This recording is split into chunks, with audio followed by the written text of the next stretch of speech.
राजकारणात विजय तो काही योगायोगाने मिळत नाही. तो मिळतो अचूक नियोजनाने, लोकांच्या गरजा समजून घेण्याच्या विज्ञानाने. हा फक्त करिश्मा किंवा मोठमोठ्या भाषणांचा खेळ नसतो, अजिबात नाही. तर हा डेटा, सहानुभूती आणि जमिनीवरचं वास्तव या सगळ्याचा परिणाम असतो. आज आपण मागाठाणे मतदारसंघाचं उदाहरण घेऊन विजयाचा हाच अचूक आराखडा उलगडणार आहोत. आपला महाराष्ट्र आकांक्षांचं एक मोठं रणांगण आहे.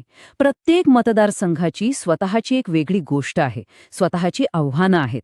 पण या रणांगणातल्या एका विशिष्ट मतदारसंघाची कहाणी म्हणजे मागाठाणे आपल्याला निवडणूक जिंकण्याच्या रणनीतीबद्दल खूप काही शिकून जाते. चला तर मग बघूया नक्की काय आहे हे मॉडेल. तर मग प्रश्न हा आहे की राजकीय विजयाची रचना नेमकी कशी असते? हे फक्त नशीब असतं का, की यामागे काहीतरी शास्त्र आहे, एक गणित? डेटा, लोकांच्या भावना आणि अचूक रणनीती यांचे एक शास्त्रशुद्ध मिश्रण? आज आपण याचा शोध घेणार आहोत. एका मतदारसंघाला समजून घेऊन एका विजयाची प्रणाली कशी तयार करता येते हे आपण पाहणार आहोत. ओके, तर आपल्या विश्लेषणाची सुरुवात करूया जमिनीवरच्या सत्यापासून. कोणत्याही रणनीतीचा पाया हा जमिनीवरच्या वास्तवावरच अवलंबून असतो आणि यासाठी आपण थेट मुंबई उपनगरातल्या मागाठाणे मतदारसंघाकडे वळणार आहोत. तिथे एक नजर टाकूया. 58,164 हा फक्त एक आकडा नाहीये, हा आहे विजयाचा प्रचंड फरक. विचार करा, मुंबईसारख्या दाट लोकवस्तीच्या शहरी भागात एवढं मोठं मताधिक्य म्हणजे काय?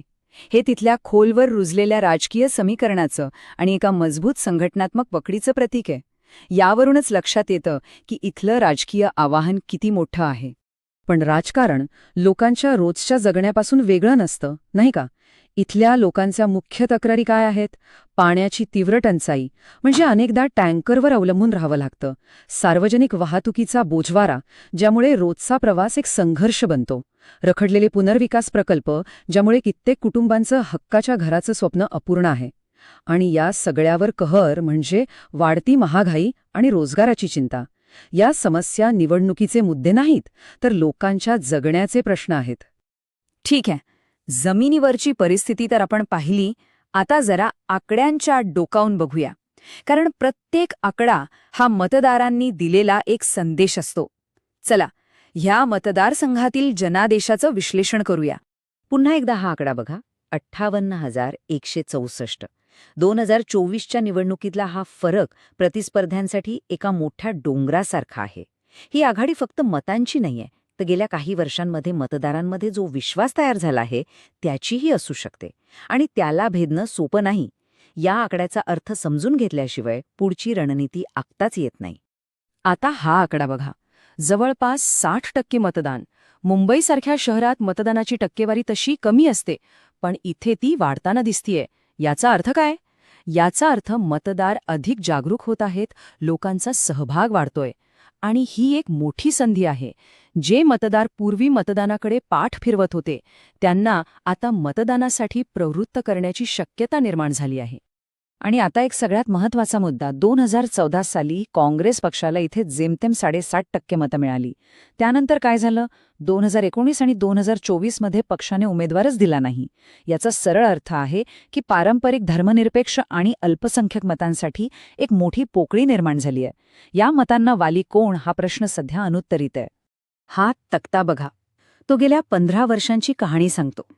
2009मध्ये महाराष्ट्र नवनिर्माण सेनेचा म्हणजे मनसेचा विजय झाला होता, ज्यामुळे मराठी मतांच्या राजकारणात एक नवीन प्रवाह आला. पण 2014 पासून चित्र कसं पालटलं? विद्यमान आमदार प्रकाश सुर्वे यांनी आधी राष्ट्रवादी काँग्रेसकडून आणि मग शिवसेनेकडून निवडणूक लढवली आणि आपला मतांचा टक्का सातत्याने वाढवला. 2019मध्ये तर त्यांनी जवळपास 60% मतं मिळवली. यातून त्यांची मतदारसंघावरची पकड किती मजबूत झाली आहे हे अगदी स्पष्ट दिसतं. तर हे आकडे आपल्याला एक गोष्ट सांगतात. पण महत्त्वाचा प्रश्न आहे, असं का घडलं? परिस्थिती अशी का आहे याच्या मुळाशी जाणं खूप महत्त्वाचं आहे. चला, या निकालांचं विश्लेषण करूया आणि त्यामागची प्रणाली समजून घेऊया. तर मग ह्या सगळ्यातून काय दिसतंय? 4 गोष्टी स्पष्ट आहेत. पहिली गोष्ट म्हणजे शिवसेनेत फूट पडल्यामुळे सत्ताधारी विरोधी मतांचं विभाजन झालं. दुसरी, काँग्रेसच्या अनुपस्थितीमुळे महाविकास आघाडी म्हणजे MVA या मतांना एकत्र आणण्यात कमी पडली. तिसरी गोष्ट, मनसेचा प्रभाव कमी झाल्याने मराठी मतांमध्ये एक प्रकारची अस्थिरता आहे. आणि चौथी आणि सगळ्यात महत्त्वाची गोष्ट म्हणजे विद्यमान आमदाराचं शहरी विकासाच्या मुद्द्यांवर आधारित राजकारण यशस्वी ठरले आहे. मग ह्या परिस्थितीत विरोधी पक्षासमोर काय चित्र आहे? त्यांच्याकडे महाविकास आघाडीची ताकद आहे, लोकांच्या मनातील सत्ताधारी विरोधी भावनेचा फायदा घेण्याची संधी आहे आणि पाणी, वाहतूक यांसारख्या स्थानिक समस्यांवर आवाज उठवण्याची मोठी संधी आहे. पण दुसऱ्या बाजूला स्थानिक पातळीवर संघटना कमजोर आहे आणि समोर NDAची एक मोठी साधनसंपन्न प्रचार यंत्रणा उभी आहे. हे एक दुधारी शस्त्र आहे खरं तर. पण राजकारणामध्ये जिंकणं हेच सर्वस्व नसतं. एक गोष्ट लक्षात ठेवली पाहिजे, आपला संवाद तो केवळ मतं मिळवण्यासाठी नसतो, तो प्रत्येक मतदाराच्या प्रतिष्ठेचा आदर करतो. आपलं सार्वजनिक भाषण हे नेहमी माहितीपूर्ण आणि जबाबदार असायला हवं. हे तत्त्व कोणत्याही रणनीतीचा पाया असलं पाहिजे, कारण शेवटी राजकारण हे लोकांसाठी आहे. ओके, आव्हानं तर समजली. आता बोलूया उपायांवर. प्रशासनाचा असा एक आराखडा जो विजयाचा मार्ग तयार करू शकतो. हा आराखडा फक्त निवडणुकीपुरता नाही, तर एका चांगल्या प्रशासनाचा पाया घालणार आहे. याला म्हणूया चतुर्मुख सिद्धांत. या चतुर्मुख सिद्धांताचे 4 मुख्य खांब आहेत. पहिला, निवडणूक रणनीती. इथे मतांचं विभाजन टाळण्यासाठी बूथ पातळीवर सूक्ष्म नियोजन आवश्यक आहे. दुसरा, संघटनात्मक बांधणी. फक्त निवडणुकीच्या वेळी नाही, तर सातत्याने लोकांमध्ये राहून नागरिक समित्यांच्या माध्यमातून काम करणं. तिसरा, एक प्रभावी कथानक जे लोकांच्या खऱ्या प्रश्नांवर आधारित असेल, पाणी, घरं, रोजगार. आणि चौथा, संसाधनांचं योग्य नियोजन, डिजिटल आणि प्रत्यक्ष प्रचाराचा योग्य समतोल साधणं. पण बघा, कोणतीही रणनीती असो, ती यशस्वी करायला एक योग्य चेहरा लागतो, जो लोकांचा विश्वास जिंकू शकेल. मागाठाणेसाठी आदर्श उमेदवार कसा असावा? तो फक्त एक राजकारणी असून चालणार नाही, तर एक शहरी समाज संघटक असायला हवा, जो लोकांतलाच एक असेल. असा माणूस हवा ज्याची नाळ इथल्या मातीशी जोडलेली आहे, जो इथली मराठी भाषा आणि संस्कृती जाणतो, जो कष्टकरी वर्गाशी सहज संवाद साधू शकतो, त्यांच्यातलाच एक वाटतो, ज्याच्याकडे फक्त बोलण्याची नाही तर लोकांचं म्हणणं ऐकून घेण्याची क्षमता आहे. आणि हो, जो आजच्या डिजिटल युगात तंत्रज्ञानाचा प्रभावी वापर करू शकतो. असा उमेदवारच विश्वास निर्माण करू शकतो. चला, समजा रणनीती तयार आहे, उमेदवारही ठरलाय, पण हे सगळं कागदावर ठेवून काय होणार? याला जमिनीवर कसं उतरवायचं? त्यासाठी एक कालबद्ध कार्यक्रम हवा. तर योजनेपासून विजयापर्यंतचा 90 दिवसांचा प्रवास कसा असेल यावर आता नजर टाकूया. मिशन सुरू होतं निवडणुकीच्या 90 दिवस आधी, पायाभरणीने.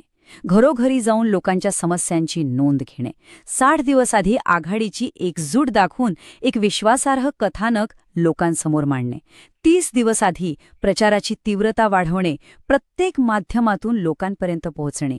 आणि निवडणुकीच्या दिवशी प्रत्येक समर्थक मतदान केंद्रापर्यंत पोहोचेल याची खात्री करण्यासाठी बूथ पातळीवरची मजबूत यंत्रणा उभी करणे, हे एक मिशन आहे. एक गोष्ट इथे लक्षात घ्यायला हवी. आजच्या जगात डेटा हे एक मोठं साधन आहे, पण ते दुधारी तलवारीसारखं आहे. मतदारांशी संपर्क साधताना त्यांची गोपनीयता आणि संमती यांचा आदर करणं हाच विश्वास निर्माण करण्याचा एकमेव नैतिक मार्ग आहे. लोकांची माहिती ही त्यांची संपत्ती आहे, तिचा वापर फक्त त्यांच्या भल्यासाठीच झाला पाहिजे. आत्तापर्यंत आपण जे काही बोललो ते फक्त एका मतदारसंघापुरतं नाहीये. हा एका मोठ्या राजकीय बदलाचा दृष्टिकोन आहे. डेटापासून प्रशासनापर्यंतचा प्रवास कसा असावा याचा हा एक आराखडा आहे. या सगळ्या विश्लेषणाचं सार काय, तर ते या एका वाक्यात आहे. विजय ही एक घटना नाही, तर एक प्रणाली आहे. ती डेटा, सहानुभूती आणि प्रशासनावर अविरत लक्ष केंद्रित करण्यावर आधारित आहे. निवडणुका जिंकणं हे ध्येय नाही, तर लोकांचं जीवनमान सुधारण्याचं ते एक साधन आहे.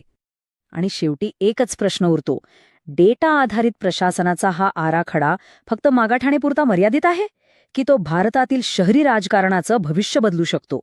विचार करा. जर तुम्हाला लोकाभिमुख नेते बनायचे असतील आणि तुमच्या मतदारसंघाचा विकास करायचा असेल तर blueprintstrategies.ai शी mgr@blueprintstrategies.ai वर संपर्क साधा किंवा 08042041602 वर कॉल करा.